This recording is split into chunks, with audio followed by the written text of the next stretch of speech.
जयति जय जय मा सरस्वती, जयति वीणाधारिणी, जयति पद्मासना माता, जयति शुभवरदायिनी।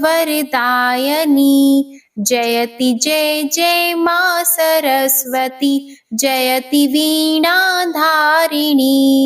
आप सभी को बसंत पंचमी पर्व की हार्दिक शुभकामनाएं। बसंत पंचमी के दिन सरस्वती माता की पूजा की प्रथा सदियों से चली आ रही है।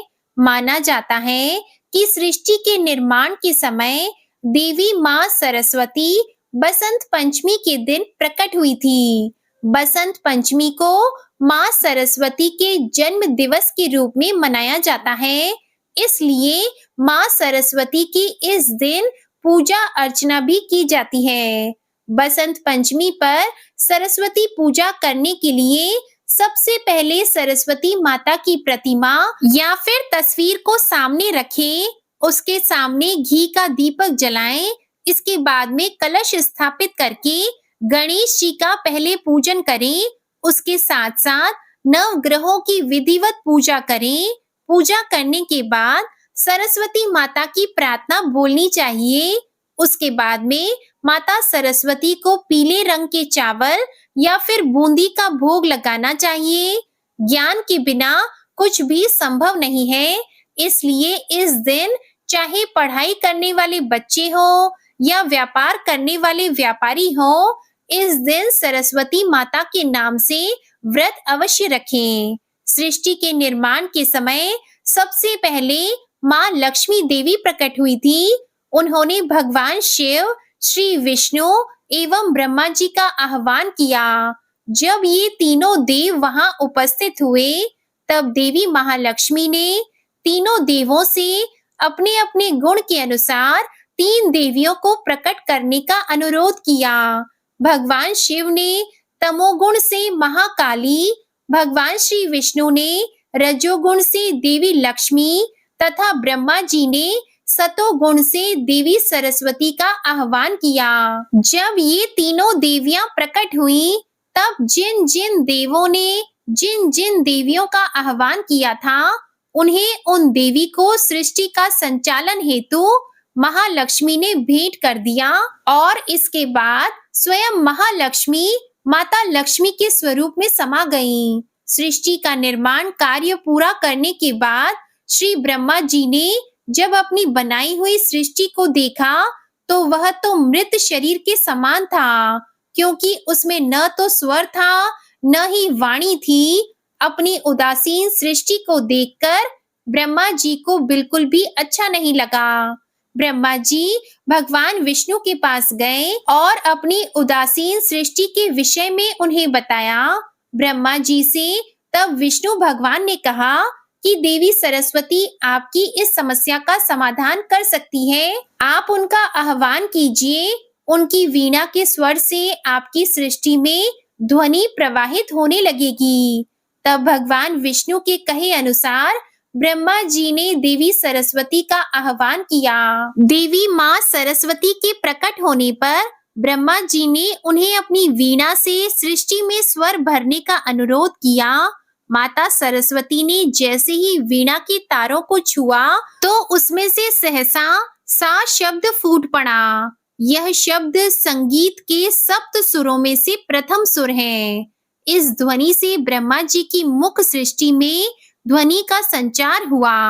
हवाओं में सागर, पशु पक्षियों एवं अन्य जीवों को वाणी मिल गई। नदियों से कलकल की ध्वनि फूटने लगी। इससे ब्रह्मा जी अति प्रसन्न हो गए। उन्होंने सरस्वती को वीणा की देवी का नाम देते हुए बागेश्वरी का नाम दिया। माता सरस्वती का एक नाम यह भी है, सरस्वती माता के हाथों में वीणा होने के कारण उन्हें वीणा धारिणी भी कहा जाता है। माँ सरस्वती, माँ लक्ष्मी और माँ गंगा, यह तीनों ही भगवान श्री हरि विष्णु की 3 पत्नियां थीं। तीनों श्री नारायण जी को प्रसन्न रखने का पूरा प्रयास करती रहती थी, ताकि भगवान श्री हरि विष्णु का उन्हें विशेष प्रेम प्राप्त हो सके। लेकिन सरस्वती माता को हमेशा यह लगता कि भगवान श्री हरि विष्णु गंगा से ज्यादा प्रेम करते हैं, तीनों के प्रति समान स्नेह रखने के स्थापित सिद्धांत की अनदेखी करके मेरा अपमान कर रहे हैं। ऐसा सोचकर एक दिन सरस्वती ने भगवान श्री हरि विष्णु को बहुत सारी बातें सुनानी शुरू कर दी। लक्ष्मी ने उसे बहुत रोकने की कोशिश की कि यह हमारे स्वामी हैं, हमें इस तरह की बातें करना शोभा नहीं देता। लेकिन वे गुस्से के कारण नारायण को तरह-तरह के ताने मारने और गंगा को भी अपशब्द कहने लगी। तो भगवान श्री हरि विष्णु की समझ में कुछ भी नहीं आया। वे इस तरह से लड़ाई झगड़ा देखकर बड़े ही उदास मन से वहां खड़े हो गए और बैकुंठ से बाहर चले गए। तब नारायण को इस प्रकार उदास मन से बाहर जाता हुआ देखकर सरस्वती जी को बहुत ही दुख हुआ। फिर भी सरस्वती ने यह नहीं सोचा कि मेरी लड़ाई की वजह से नारायण चले गए हैं। उन्होंने तो यही सोचा कि इसका कारण देवी गंगा है। तो यह सोच सोचकर सरस्वती को और भी ज्यादा गुस्सा आ गया। क्रोध से भरी माँ सरस्वती ने गंगा पर क्रोध करने के लिए प्रहार करना चाहा, तो यह अनर्थ होता देखकर लक्ष्मी जी से रहा नहीं गया। वह उन दोनों के बीच में आ गई। तो लक्ष्मी ने बीच में आकर दोनों को समझा बुझाकर शांत करने की कोशिश की, जिससे देवी गंगा तो शांत हो गई, किंतु सरस्वती का क्रोध कम होने का नाम नहीं ले रहा था। तो वह गुस्से में बोली कि तुम तो गंगा की सहायिका हो, इसलिए उसी का साथ दे रही हो और मेरा अपमान कर रही हो। यह जानकर मुझे बहुत ही दुख हो रहा है। मैं तुम्हें श्राप देती हूँ कि आज और अभी से तुम वृक्ष बन जाओ। तो सरस्वती के इस तरह श्राप देने से देवी लक्ष्मी तुरंत ही तुलसी के पौधे के रूप में बदल गई। यह सब कुछ देखकर माँ गंगा को बहुत ही गुस्सा आया और वे सोचने लगी कि मेरी वजह से लक्ष्मी जी को यह श्राप सहन करना पड़ा। यह तो बेचारी निर्दोष है। निर्दोष को इस प्रकार का श्राप का भागी बनता देखकर गंगा ने भी क्रोधित होकर सरस्वती को नदी बनकर भूतल पर प्रवाहित होने का श्राप दे दिया। सरस्वती भी पीछे नहीं रही और गुस्से में आग बबूला सरस्वती ने गंगा को श्राप देते हुए कहा कि तुम भी भूतल पर नदी बनकर प्रवाहित होगी और मानवों की अस्थियों का विसर्जन तुम्हारे ही अंदर किया जाएगा। इस तरह उन्हें लड़ते हुए और श्राप देते हुए काफी समय बीत गया। तो भगवान श्री हरि विष्णु ने सोचा कि अब तक तो झगड़ा समाप्त हो गया होगा, चलो चलते हैं। यह सोचकर जब श्री विष्णु जी वापस आए तो उन्होंने अपनी पत्नियों के झगड़े और सारी श्राप की कहानी पता चली। साथ ही उन्होंने लक्ष्मी जी को पौधे के रूप में बदला हुआ देखकर भगवान श्री हरि विष्णु को बहुत दुख हुआ और वे सोचने लगे कि देवी लक्ष्मी का शांत स्वभाव और कितनी सूझबूझ है, इसलिए मेरी पत्नी बनकर मेरे पास रहने का हक सिर्फ लक्ष्मी जी को है। लेकिन क्या ये तीनों एक साथ रह सकेंगी? ऐसी स्थिति तो पुनः भी आ सकती है। तो उन्होंने देवी गंगा और देवी सरस्वती का त्याग करने का निश्चय किया। लेकिन भगवान श्री हरि विष्णु की इस बात का पता गंगा और सरस्वती को लगा, तो वे बड़े ही डरपोक स्वरों में माफी मांगने लगी और श्राप का शीघ्र निवारण करने के लिए कहने लगी। तब भगवान विष्णु ने उन्हें बताया कि गंगा पृथ्वी पर मनुष्यों के पापों को धोने के लिए अवतरित होंगी और यह नदी के रूप में स्वर्ग में, भूलोक और पाताल लोक में त्रिपथगा होकर बहेगी। साथ ही वे अंश रूप में उनके चरणों में, परमपिता ब्रह्मा के कमंडलों में और महादेव की जटाओं में भी रहेंगी और साथ ही सरस्वती भी उनके साथ भूतल पर बहेगी और साथ ही अंश रूप में उनके साथ भी रहेंगी। केवल देवी लक्ष्मी ही पूर्ण रूप से उनकी पत्नी बनकर बैकुंठ में निवास करें। साथ ही उन्होंने शालिग्राम का रूप लेकर देवी लक्ष्मी के तुलसी रूप का पाणी ग्रहण भी किया था।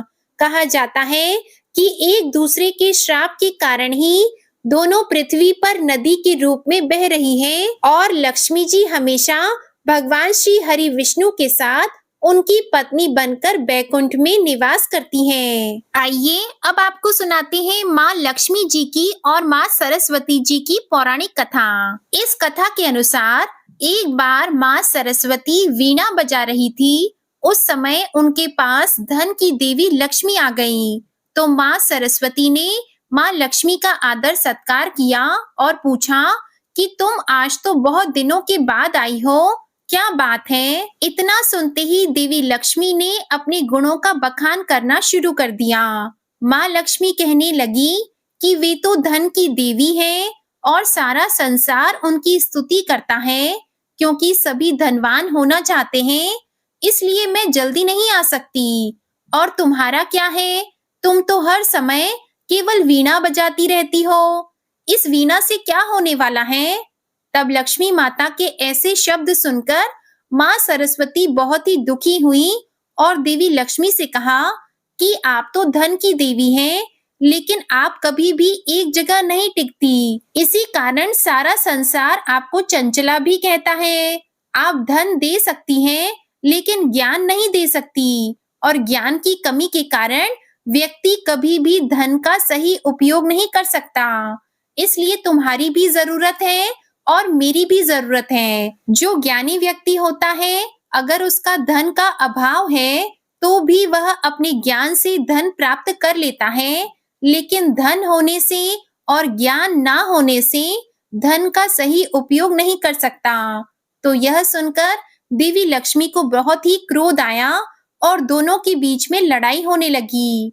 तो धन और ज्ञान पर बहस को इस तरह बढ़ते देखकर देवताओं ने आदि शक्ति से इसका उपाय पूछा। तब आदि शक्ति ने देवताओं से कहा कि यह बहस कभी भी खत्म नहीं होगी। धरती पर जब तक जीवन रहेगा, तब तक धन और ज्ञान में श्रेष्ठता का द्वंद्व युद्ध चलता रहेगा। धन मिलने से सभी खुश होंगे, लेकिन ज्ञान के अभाव में धन का सदुपयोग नहीं कर पाएंगे। इसलिए ज्ञान को भी बराबर का महत्व देते हुए हमें बसंत पंचमी के दिन माँ सरस्वती जी की पूजा बड़े ही श्रद्धा भाव से करनी चाहिए। बोलो विष्णु भगवान की जय। किसी गांव में दो भाई बहन रहा करते थे। एक बार भाई अपनी बहन से मिलने के लिए जा रहा था, तो रास्ते में एक सांप बैठा था जो भाई को डसने को तैयार था।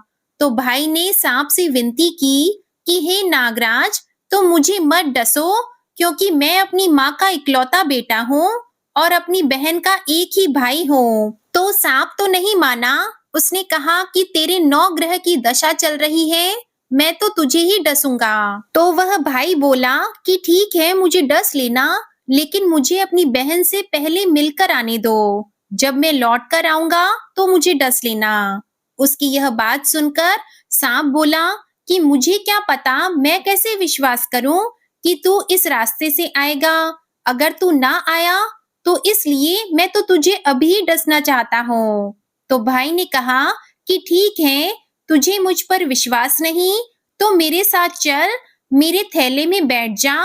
तो उसने सांप को अपने थैले में रखा और ऊपर उस पर कुछ फूल पत्ते रख दिए और भाई अपनी बहन के घर चल पड़ा। चलते चलते अपनी बहन के घर पहुंचा। उस समय उसकी बहन 9 ग्रह की कहानी कह रही थी। तो बहन ने कहा कि भाई तू पहले बैठ जा, पहले मेरी कहानी पूरी हो जाए, फिर दोनों बात करेंगे। तो इस तरह बहन ने कहानी शुरू की और भैया ने सुननी शुरू की। जीव की, जानवर की, हाथी घोड़े की, भाई बहन की, घर के धनी की, लड़की के जवाई की, देवरानी की, जेठानी की, सास ससुर की, संग सहेलियों की, सबके 9 ग्रह शांत हो जाओ। ग्रह चले 8 पग, बंदा चले 4 पग, सांप बिच्छू भवरे सब आग में जल जाए। कहानी कहकर बहन खड़ी हो गई। बहन ने भाई की सुध ली और कहा कि भाई इस थैले में क्या है? तो भाई बोला कि बहन कुछ नहीं लाया हूँ। लेकिन बहन ने तो जबरदस्ती अपने भाई से थैला छीन लिया और खोल कर देखा तो उसमें तो बेल, पत्ते और फूल, केले, संतरे, फल, मिठाई आदि बन गए और जो सांप रखा था वह हार बन गया। केले, संतरे उसने अपने बच्चों को दे दिए और हार खुद पहन लिया। हार पहनकर जब वह घर से बाहर आई तो भाई बोला कि बहन, तू तो बहुत गरीब थी, फिर यह इतना महंगा हार तू कहाँ से पहन कर आई? तो वह बोली कि हाँ भैया, मैं तो गरीब थी और गरीब ही हूँ। यह हार तो तुम ही अपने थैले में रख कर लाए थे, वही हार मैंने पहना है। तुम ही लाए और तुम ही पूछ रहे हो। तो भाई को यह सुनकर बड़ा ही आश्चर्य हुआ। उसने कहा कि थैले में तो मैं अपनी मौत का सामान लाया था, यह हार तो मैं तेरे लिए नहीं लाया था। फिर उसने कहा कि मेरे थैले में तो सांप था, तेरी कहानी कहने से यह सांप हार में बदल गया।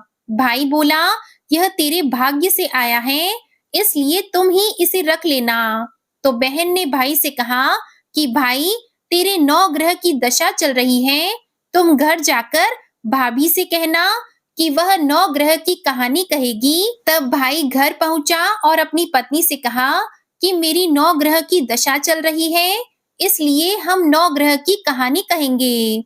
तो भाई पत्नी से बोला कि तू कहे मैं सुनूंगा, मैं कहूँ तू सुनना। चावल चीनी के दाने ला, लोटे भरकर पानी ले आ। उसकी पत्नी एक लोटे में चावल और चीनी के दाने डालकर ले आई। कहानी कही, जीव की, जानवर की, हाथी घोड़े की, कुत्ते बिल्ली की, देवरानी जेठानी की, सास ससुर की, घर के धनी की, बहन के भाई की, सबके 9 ग्रह शांत हो जाएं। ग्रह चले 8 पग, बंदा चले 4 पग, सांप बिच्छू भंवरे सब आग में जल जाएं। आज वार, रविवार, सोमवार, मंगलवार, बुधवार, बृहस्पतिवार, शुक्रवार, शनिवार, 7 वारों को नमस्कार, धरती माता को नमस्कार, 9 ग्रह को नमस्कार। जैसे 9 ग्रह की दशा बहन भाई की उतरी, वैसे ही सबकी उतरना। तो यह थी 9 ग्रह की कहानी। इसे 7 वारों को नियम पूर्वक सुनना चाहिए, जिससे आपकी कुंडली में अगर 9 ग्रह शांत नहीं है, तो इस कहानी को सुनने से आपको आने वाली समस्याओं से निजात मिलेगा। गणेश जी की कहानी। सुखपुर गांव में मोहन नाम का एक अंधा अनाथ लड़का रहता था। वह मंदिर के बाहर बैठकर भीख मांगकर गुजार बसर किया करता था। उसी गांव में शंकर चाचा भी रहते थे, जो बचपन से ही मोहन की देखभाल किया करते थे। मोहन उन्हीं के साथ रहता था और वे उसे सुबह मंदिर के बाहर छोड़ जाते और रात के समय उसे अपने घर ले जाते थे। इसी तरह समय बीत रहा था। एक दिन मोहन ने शंकर चाचा से कहा कि चाचा, आप मेरा बोझ कब तक उठाते रहेंगे? आप बचपन से ही मेरी देखभाल कर रहे हैं, अब मैं आप पर और बोझ नहीं बनना चाहता। आपकी भी बहुत सारी जिम्मेदारियां होंगी, इसलिए आप मुझे मेरे हाल पर छोड़ दीजिए। तब शंकर चाचा ने कहा कि बेटा, मैं तुझे अपना बेटा मानता हूँ, तू मुझे छोड़कर जाने की बात कर रहा है। अगर तेरी जगह अगर मेरा सगा बेटा होता, तो क्या मुझे छोड़कर जाता? तो यह सुनकर मोहन रोने लगा। तब शंकर चाचा ने उसे समझाते हुए कहा कि तू गणेश जी के मंदिर के बाहर वर्षों से भीख मांग रहा है, समझ ले तू उनकी शरण में है, उनकी पूजा किया कर, वही तेरी रक्षा करेंगे। तब शंकर चाचा की बात सुनकर मोहन कहने लगा कि चाचा, हम भिखारियों को मंदिर में जाने की इजाजत नहीं है, मैं तो मन ही मन गणेश जी को याद कर लेता हूँ। तब शंकर चाचा ने कहा कि बेटा, तू चिंता मत कर, एक दिन सब कुछ ठीक हो जाएगा। अब तू सो जा, बहुत रात हो चुकी है, सुबह बात करेंगे। अगले दिन शंकर चाचा मोहन को लेकर गणेश जी के मंदिर पहुंचे। तभी मंदिर के पुजारी ने उन्हें रोक दिया और कहा, इस भिखारी को कहाँ मंदिर के अंदर लेकर जा रहे हो? यह तो रोजाना मंदिर के बाहर बैठता है, इसे मंदिर के बाहर ही ले जाओ। तब शंकर चाचा ने कहा कि क्या भिखारी इंसान नहीं होता? उन्हें पूजा पाठ करने का हक नहीं होता? तुम कौन होते हो इसे पूजा करने से रोकने वाले? इस तरह से सुनकर पुजारी को गुस्सा आ गया और गुस्से में आकर पुजारी ने उन दोनों को मंदिर से बाहर निकाल दिया। तब मोहन कहने लगा कि चाचा रहने दो, मैं यहीं से भगवान की पूजा कर लूंगा, आप मुझ जैसे अंधे के लिए झगड़ा मत करो। कहीं पुजारी को गुस्सा आ गया तो वह मुझे मंदिर के बाहर भी बैठने नहीं देगा। फिर मैं कहाँ जाऊंगा? तो यह कहकर मोहन अपनी पुरानी जगह पर बैठ गया। शंकर चाचा वापस अपने घर चले गए। मोहन बैठकर भीख मांग रहा था, तभी उसे किसी के रोने की आवाज सुनाई दी।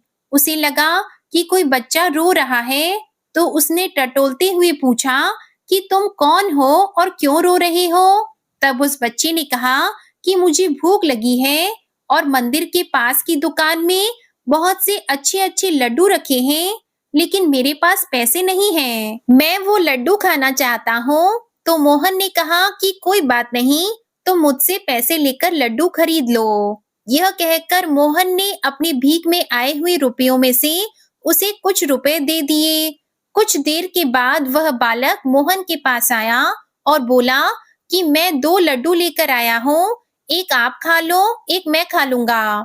तो मोहन ने कहा, नहीं, तुम दोनों लड्डू खा लो। तुम्हारा नाम क्या है? तो उस बालक ने कहा कि मेरा नाम गगन है और मैं पास ही के घर में रहता हूँ। मेरे माता-पिता सुबह काम पर चले जाते हैं, मैं मंदिर में खेलने के लिए आ जाता हूँ। यह कहकर वह बालक वहां से चला गया। अगले दिन से हर दिन वह बालक आता, मोहन उसे 5 रुपए दे देता और वह लड्डू खाकर चला जाता। एक दिन वह बालक आया तो उसने मोहन से कहा कि तुम रोज मुझे 5 रुपए देते हो, कभी भी मना नहीं करते। तब मोहन ने कहा कि गगन, मैं गणेश जी को लड्डू का भोग लगाना चाहता हूँ, लेकिन हम भिखारियों को मंदिर के अंदर तो जाने नहीं दिया जाता। जब तुम लड्डू खाते हो तो मुझे ऐसा लगता है कि जैसे मैं गणेश जी को भोग लगा रहा हूँ और गणेश जी खुद भोग लेने के लिए मेरे पास आ जाते हैं। इसलिए तुम रोज आ जाया करो, मैं रोजाना तुम्हारा ही इंतजार करता हूँ। तो इसी तरह से दिन बीतते गए। एक दिन गगन ने मोहन से कहा कि मैं अब तुमसे मिलने और लड्डू खाने नहीं आ सकूंगा, मेरे माता-पिता दूसरे गांव जा रहे हैं। यह सुनकर मोहन रोने लगा। उसने कहा कि मैं तुम्हारे बगैर नहीं, मैं तुम्हें देख तो नहीं सकता, लेकिन जब मैं तुम्हें 5 रुपए देता हूँ, तो मुझे बालक रूपी गणेश जी लड्डू खाते हुए दिखाई देते हैं। तुम मुझे छोड़कर मत जाना, नहीं तो मैं जिंदा नहीं रहूंगा। तो गगन ने कहा कि ठीक है, तुम मेरे साथ मेरे घर चलो, मेरे माता-पिता से बात कर लेना, अगर वे मान गए तो मैं रोज तुम्हारे पास लड्डू खाने आता रहूंगा। तो मोहन गगन के साथ चल दिया। काफी दूर चलने के बाद उसने पूछा कि गगन, लगता है हम बहुत दूर आ गए, तुम्हारा घर कहाँ है? गगन ने कहा कि बस पहुंचने ही वाले हैं। कुछ देर और चलने के बाद में मोहन ने फिर पूछा, लेकिन कोई उत्तर नहीं मिला। मोहन ने पुकारा कि गगन, गगन, तुम कहाँ हो? लेकिन उसे कोई भी जवाब नहीं मिला। तो मोहन घबरा गया। तभी उसका पैर किसी पत्थर से टकरा गया और वह गिर पड़ा। उसके सर में बहुत ही तेज दर्द हो रहा था। फिर वह उठा, उसने आंख खोलकर देखा तो सामने गणेश जी खड़े थे। गणेश जी को देखते ही मोहन उनके पैरों में गिर पड़ा। गणेश जी ने कहा कि मोहन, मैं तुम्हारी श्रद्धा भक्ति से बहुत ही प्रसन्न हूँ। जिस दिन तुम्हें मंदिर के अंदर नहीं आने दिया गया, उसी दिन से मैं अपना भोग लेने के लिए हर दिन तुम्हारे पास आता था। इतने गरीब होते हुए भी तुमने मुझको हर दिन लड्डू का भोग लगाया। आज से तुम गरीब नहीं रहोगे, तुम्हारा घर धन धान्य से भरा रहेगा और कोई तुम्हें मेरे दर्शन करने से रोक नहीं सकेगा। यह कहकर गणेश जी भगवान अंतर ध्यान हो गए। मोहन की आंखों की रोशनी लौट आई। वह भागकर अपने घर गया। वहां उसने देखा कि एक कोने में सोने, चांदी, रुपयों के ढेर लगे हुए हैं। उसने भागकर अपने चाचा को आवाज लगाई और सारी बात बताई। जब शंकर चाचा को इस बात का पता चला कि मोहन की आंखों की रोशनी लौट आई है, तो वे बहुत ही खुश हुए और मोहन को गले से लगा लिया। अगले दिन मोहन नए कपड़े पहनकर अपने शंकर चाचा को साथ लेकर गणेश मंदिर जाने लगा। अब उसे गणेश मंदिर में जाने से कोई भी नहीं रोकता था। इस तरह गणेश जी ने अपने भक्त के सारे विघ्न दूर किए। प्रेम से बोलिए गणेश भगवान की जय। आपको आज की कथा पसंद आई हो तो इस वीडियो को लाइक करिएगा, ज़्यादा से ज़्यादा शेयर करिएगा। कमेंट में माँ सरस्वती, गणेश भगवान, लक्ष्मी माता और विष्णु भगवान की जय भी लिखिएगा और चैनल को सब्सक्राइब करना बिल्कुल मत भूलिएगा।